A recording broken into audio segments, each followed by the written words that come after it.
welcome back to Nikki at your cervix. It's your girl Nikki here, and if you're new here, welcome. Don't forget to hit my subscribe button, turn my post notification bell on so you can get an update every time I have a new release. And also follow me on Instagram at Nikki _at _your cervix for lots more interesting content. So as our video title suggested today, we'll be talking about nail biting and how to stop nail biting and what exactly causing nail biting.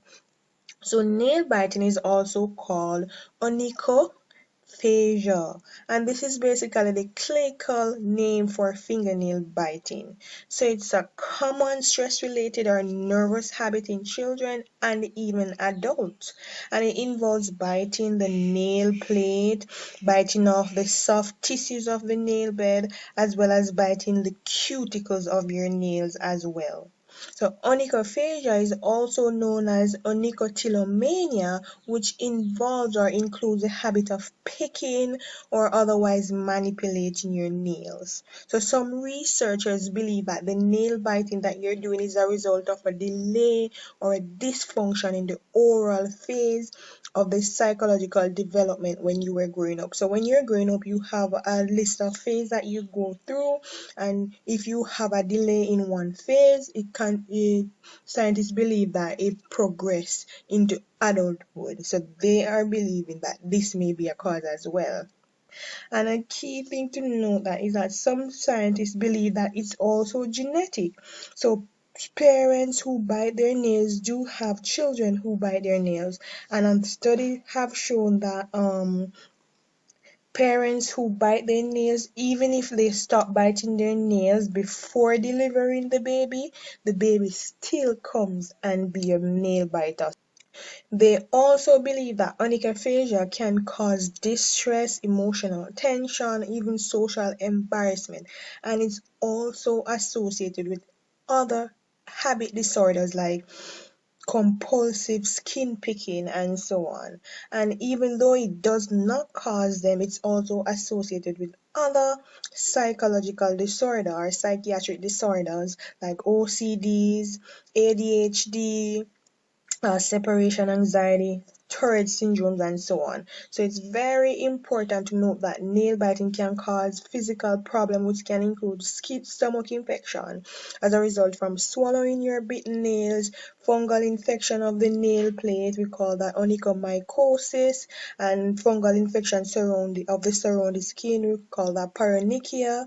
It can also be cause teeth root resorption, alveoli destruction in your lung, intestinal parasite infection, as well as other temporomandibular joint pain and dysfunction in your face and mouth there.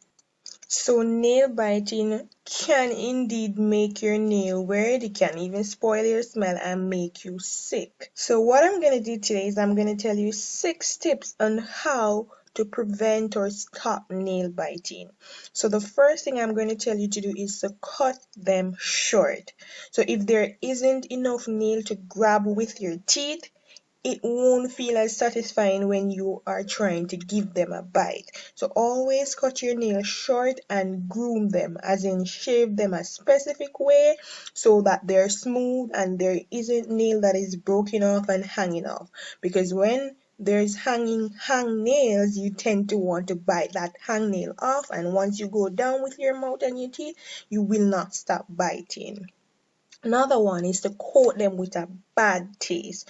So a lot of people tend to use aloe vera around the nails. They also tend to use garlic, to force yourself to not bite your nails. And when you smell it, you're like, I don't want this. There are also special nail polishes with bitter flavors that you can use to paint your nails with, and that terrible taste will make you think twice about chewing them.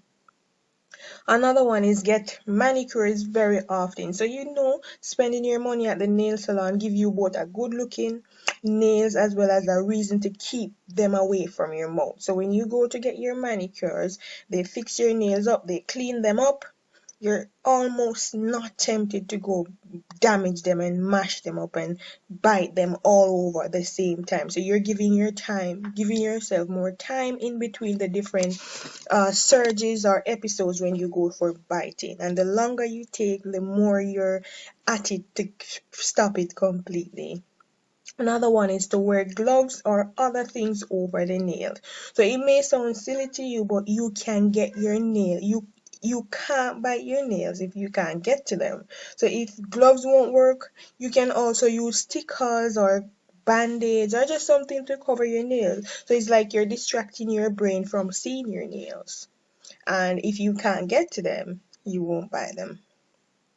Another important thing to do is to find your triggers. So notice how you feel or what you're doing when you are tempted or forced to bite your nail. So if you notice that you're very anxious, when you're anxious, you bite your nail, that can be a trigger. And you find out what that trigger is, what made you anxious in the first place, and you're going to try to avoid that trigger. Or when you know that you have to be triggered by this specific moment, for example, some people are triggered by examinations and so on. So you know that you have to do your test, you have to do your examination, and you're going to get anxiety. You know that beforehand you're going to prepare yourself.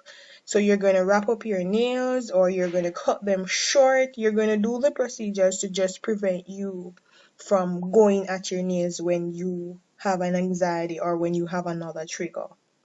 And the last thing I'm going to tell you guys today is to keep your hands or your mouth busy. So you're going to find something to fiddle with. So a lot of people recommend this stress ball. So have a stress ball or something we call a worry stone or even a pen to click if you don't have any of those. So just keep your hand busy and using that hand always, and chew gums to keep your mouth busy. So basically you're giving your nail biting energy another place to go. And when you do this, it's like you're distracting yourself from biting your nails. A key thing to note is that you may not see change as soon as you want it. You're going to relapse. There are going to be times when you're going to grow them up properly. They look really nice. And then there's going to be another time when you have a relapse and you're going to bite them all off and you're going to feel bad. That is okay too.